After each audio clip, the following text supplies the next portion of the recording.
오늘의 10분 말씀. 신명기 2장 1절로 25절입니다.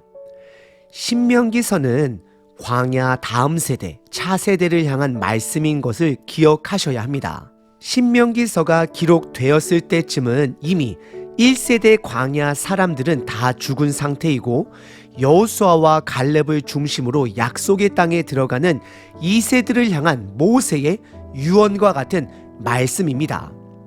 특별히 신명기 2장과 3장은 12명의 정탐꾼 사건 이후 바란 광야에서 약 38년 동안 헤매고 드디어 다시 약속의 땅 가나안을 향해 올라가는 여정을 담고 있습니다. 요단강을 중심으로 서쪽이 아닌 동쪽으로 향해 진군에 올라갑니다. 그리고 그 동쪽은 이미 하나님께서 다른 민족들에게 땅을 주셨습니다. 가장 남쪽에는 야곱의 형 에서의 후손들이 머물고 있는 에돔이라는 나라가 있고, 에돔을 지나 북쪽으로 올라가면 모압을 만납니다. 모압은 아브라함의 조카 롯의 아들 모압에 의해 세워진 나라입니다. 그리고 모압을 지나 올라가면 암몬, 롯의 또 다른 아들의 땅을 만나게 됩니다. 그리고 모압을 더 지나 북쪽으로 올라가게 되면 아몰이라는 땅을 만나게 되는데, 오늘 본문에서는 아몰이 땅에 시온 왕이 있음을 말씀하고 있습니다. 다시 한번 오늘 본문 이스라엘이 약속의 땅을 향해 북쪽으로 진군한 길을 확인해 보면 가장 남쪽 에돔, 그리고 모압, 암몬, 그리고 시온 왕이 있는 아모리 땅입니다. 이 땅들은 이미 하나님께서 다른 민족들에게 주신 땅입니다. 이스라엘에게는 주시지 않은 땅입니다. 그 기준은 하나님만이 정하십니다. 오늘 본문은 38년이라는 시간이 지나고 드디어 광야 차세대들이 2세들이 약속의 땅 가나안 땅을 향해 북쪽으로 진군하는 내용입니다. 오늘 본문을 보시게 되면 가장 중요한 핵심은 지휘관이 하나님 되심을 드러냅니다. 신명기서는 의도적으로 에돔과 모압과 암몬에 대한 자세한 전략적 이야기는 생략합니다. 왜냐하면 하나님의 지휘권을 강조하기 위해서입니다. 지금 이 시대도 마찬가지입니다. 우리들 또한 우리 삶의 지휘권을 하나님께 내어드려야 합니다. 머리로는 드린다라고 말하지만 여전히 우리가 지휘봉을 흔들 때가 많습니다.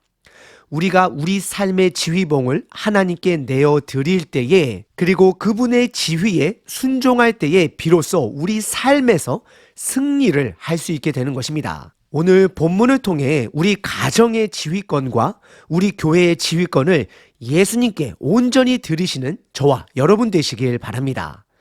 오늘 본문은 크게 네 지역으로 나눌 수 있습니다. 첫 번째는 가장 남쪽에 있는 에돔 지역을 이스라엘이 지나갑니다. 두 번째는 에돔 위에 있는 모압을 지나갑니다.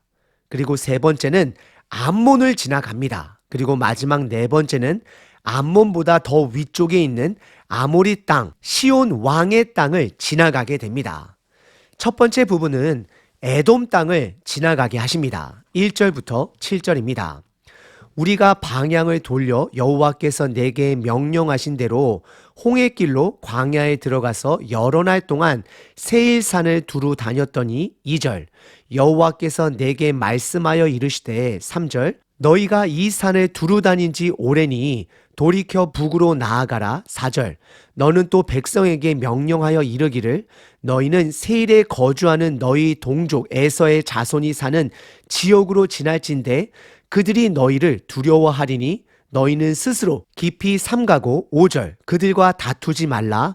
그들의 땅은 한 발자국도 너희에게 주지 아니하리니 이는 내가 세일산을 에서에게 기업으로 주었습니다. 6절 너희는 돈으로 그들에게 양식을 사서 먹고 돈으로 그들에게서 물을 사서 마시라. 7절 내 하나님 여호와께서 내가 하는 모든 일에 내게 복을 주시고 내가 이 큰 광야에 두루 다님을 알고 내 하나님 여호와께서 이 40년 동안을 너와 함께 하셨으므로 내게 부족함이 없었느니라 하시기로라 기록합니다. 우선 1절과 3절은 하나님이 이스라엘의 지휘관 되심을 강조하십니다. 1절에 하나님의 명령대로 이스라엘 백성들은 가나안 땅이 아닌 광야로 다시 돌아가야 했습니다. 왜냐하면 이들의 12명의 정탐꾼 사건, 불순종의 사건의 결과가 됩니다. 하지만 여전히 이들에게 하나님의 말씀, 그분의 지휘권이 있는 것은, 임재가 있는 것은 은혜가 됩니다. 그리고 이스라엘 백성들은 세일산이라 불리는 광야에서 오랜 시간을 머물었다라고 성경은 기록합니다. 사실 세일은 가장 남쪽에 있는 에돔의 또 다른 명칭이기도 합니다. 이스라엘 백성들은 세일과 바란 광야에서 오랜 시간을 머물었음을 기록하고 있는 것입니다. 비록 신명기에서는 그동안에 있었던 크고 작은 사건들을 자세하게 말하고 있지는 않습니다.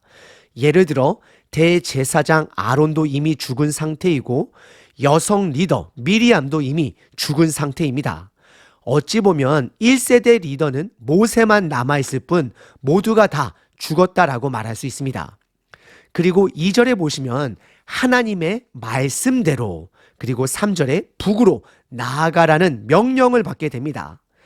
에서의 후예가 사는 에돔을 향해 나아가라 말씀하십니다. 그리고 4절에서는 이스라엘 백성들이 그 땅을 지나갈 때에 에돔이 두려워할 것이다 라고 말씀합니다. 이것은 이스라엘 백성과 함께 하시는 하나님의 임재로 인해 그들이 두려워하게 될 것을 말하고 있는 것입니다. 이 말씀은 2024년도를 시작하는 저와 여러분들에게 힘을 내라 말씀하는 것이고, 우리들의 지휘권을 하나님께 내어드리라 말씀하는 것입니다. 내가 하나님의 뜻을 알고 그분과 함께 동행한다라면 두려워할 것이 없음을 성경은 말하고 있는 것입니다. 그리고 5절에 하나님은 지휘권자로서 에서의 후손 에돔과는 싸우지 말라 명령하십니다. 하나님이 명령하시면 그분의 뜻에 순종해야 합니다. 그리고 성경은 그 땅은 하나님께서 그들에게 주신 땅이다라고 분명히 말씀하십니다. 이것은 하나님이 이스라엘만의 하나님이 아닌 온 나라의 하나님됨을 드러냅니다. 하나님은 나를, 우리 교회를, 우리 가정을 인도하시는 하나님이시기도 하시지만 다른 교회의, 다른 온 인류의 하나님 되심을 또한 우리는 기억해야 하는 것입니다. 이제는 내 것, 나의 교회, 내 가정, 나만의 시각에서 벗어나 하나님의 시각으로, 그분의 백성으로 우리들의 시선이 돌려져야 함을 성경은 말씀하고 있는 것입니다. 이제는 하나님의 주권을 인정하며 하나님의 시각을 품어야 합니다. 그리고 6절에 그 땅을 지나갈 때에 그 땅에서, 에서의 땅에서 먹거나 마시는 모든 것에 대해서는 정당하게 돈으로 지불해야 함을 말씀하고 있습니다. 그리고 7절은 그들이 기억해야 하는 것은 하나님의 동행하심, 공급하심을 기억해야 한다라고 말하고 있습니다.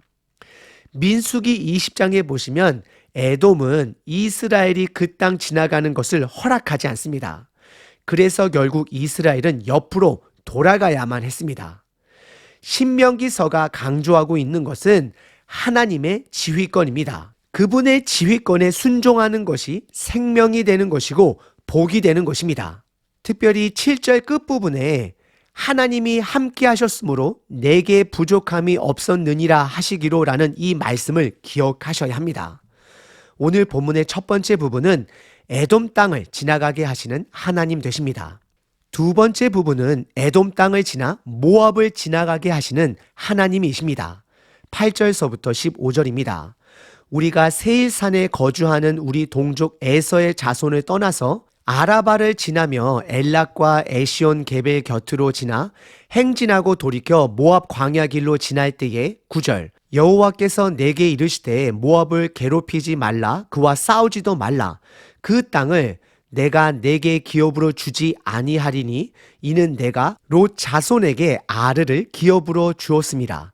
10절 이전에는 에밈 사람이 거주하였는데 아낙 족속같이 강하고 많고 키가 크므로 11절 그들을 아낙 족속과 같이 르바임이라 불렀으나 모압 사람들은 그들을 에밈이라 불렀으며 12절 호리 사람도 세일에 거주하였는데 에서의 자손이 그들을 멸하고 그 땅에 거주하였으니 이스라엘이 여호와께서 주신 기업의 땅에서 행한 것과 같았느니라. 13절 이제 너희는 일어나서 세렛 시내를 건너가라 하시기로 우리가 세렛 시내를 건넜으니 14절 가데스 바네아에서 떠나 세렛 시내를 건너가기까지 38년 동안이라.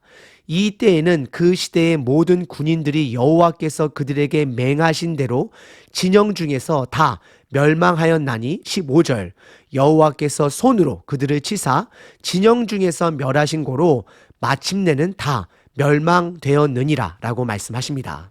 우선 8절에 보시면 에돔에서 모압으로 지나가는 전환점을 말하고 있습니다. 에돔이 그 땅을 사실 허락하지 않았기 때문에 남쪽으로 밑으로 쭉 돌아 에렛과 에시온 게벨을 지나 돌아가 다시 모압을 향해 지나가고 있는 이스라엘의 백성의 길을 보여주고 있습니다. 그리고 동일하게 9절에 보시면 에돔과 같이 모압을 괴롭게 하지 말라 말씀하시며 하나님께서는 그 땅을 아브라함의 조카 롯의 아들에게 준 땅임을 밝히십니다. 하지만 민수기 22장에 보시면 모압은 이스라엘을 환영하지 않았습니다. 발람이라는 타국 선지자를 고용하여 오히려 이스라엘을 저주하게 합니다. 하지만 하나님은 그 발람 선지자로 하여금 이스라엘을 축복하게 하십니다. 신명기서는 이런 부분들을 생략합니다. 왜냐하면 모압의 그런 전략들은 전혀 중요하지 않기 때문입니다. 오로지 하나님의 말씀, 그분의 지휘권만이 중요하기 때문입니다.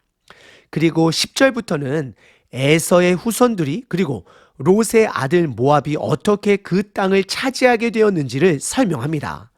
에서의 자손들은 호리 사람들을 멸하여 세일산에 거주하게 되었고 롯의 아들 모압은 거인 민족인 에밈을 몰아내어 그 땅에 거주하게 되었다라고 설명해 주십니다.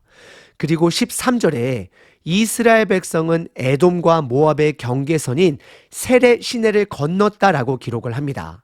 그리고 그 기간이 38년이 걸렸음을 기록합니다. 38년 동안 하나님의 통치가 있었던 것입니다. 그리고 혹시 왜 40년이 아닌 38년으로 기록했는지 궁금하시다라면 그것은 아마도 출애굽하여 시내산에서 머물렀던 2년의 시간을 넣지 않은 것으로 보시면 됩니다. 그리고 14절과 15절에서는 결국 광야 1세대들은 하나님의 말씀대로 심판의 언약대로 비록 38년 동안 하나님과 동행은 하였지만 광야에서 죽게 되었음을 기록합니다. 이것은 하나님의 심판이자 동시에 그들이 38년이나 하나님과 동행할 수 있었던 은혜가 되는 부분이기도 합니다. 오늘 본문의 두 번째 부분은 이스라엘이 모압을 지나가게 됩니다. 세 번째 부분은 암몬을 지나가게 됩니다. 16절부터 23절입니다. 모든 군인들이 사망하여 백성 중에서 멸망한 후에 17절 여호와께서 내게 말씀하여 이르시되 18절 내가 오늘 모압 변경을 아르를 지나가리니 19절 암몬 족속에게 가까이 이르거든 그들을 괴롭히지 말고 그들과 다투지 말라.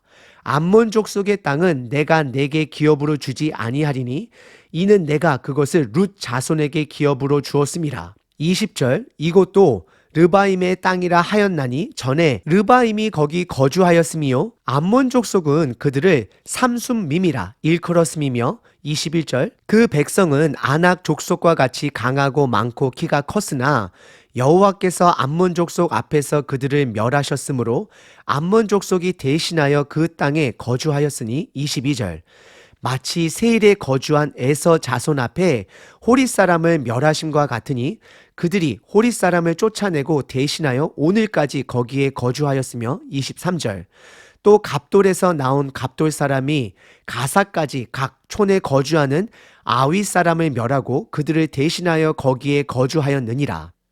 우선 16절과 17절에 다시 한번 광야 1세대가 다 죽었음을 기록합니다. 그리고 성경은 그들을 군인이라 표현합니다. 이것은 싸워야 하는 자이고 그들의 지휘관은 하나님 됨을 말씀에 순종해야 됨을 강조하고 있는 것입니다. 저와 여러분들 또한 이 땅의 영적 군사가 됩니다.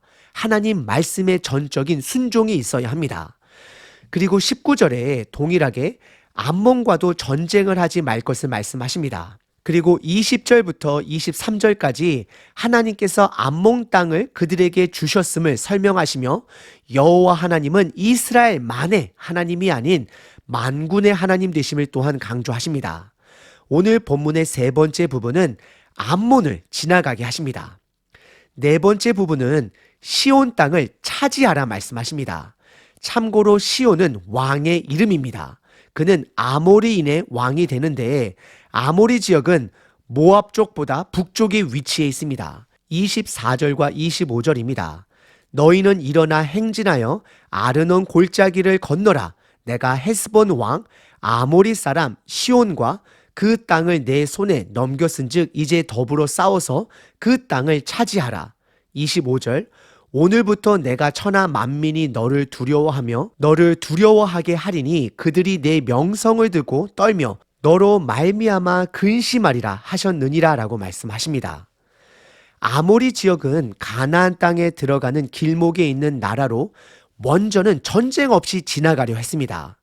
하지만 시온 왕은 이스라엘 백성들의 요청을 거절했을 뿐만 아니라 이스라엘을 공격하게 됩니다. 그때 시온 왕은 죽게 되고 그 땅이 이스라엘의 나라 것이 됩니다. 그래서 신명기에서는 자세한 이야기를 생략한 채 24절에 그 땅을 차지하라 그리고 25절에 그로 인해 주변 나라들이 이스라엘을 두려워하게 될 것을 말씀하십니다. 오늘 본문의 네 번째 부분은 아모리 땅을 차지하라 말씀하십니다.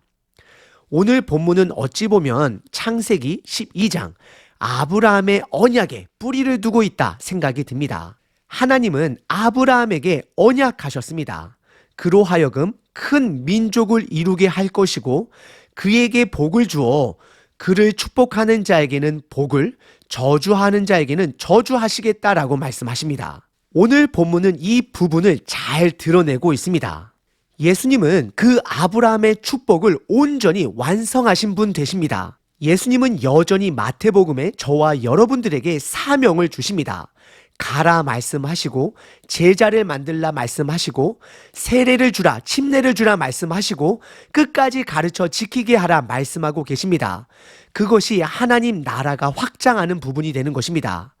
우리들의 지휘관은 하나님 되십니다. 말씀 되십니다. 그래서 오늘 본문 신명기서가 주변 나라들의 군사력이나 전략에 집중하지 않는 것처럼 우리들 또한도 우리들의 무기는 우리의 지휘관 대신 하나님의 말씀임을 붙드는 것임을 기억하셔야 합니다. 그리고 오늘 본문 네 번째 민족 아모리 족속은 이스라엘 백성을 공격하여 결국 그 나라 시온 왕은 죽임을 당하고 그 나라조차 이스라엘에게 존속되어 버립니다. 오늘 신명기서는 나의 삶의 지휘권을 과연 하나님께 내어드렸는지 묻고 있습니다.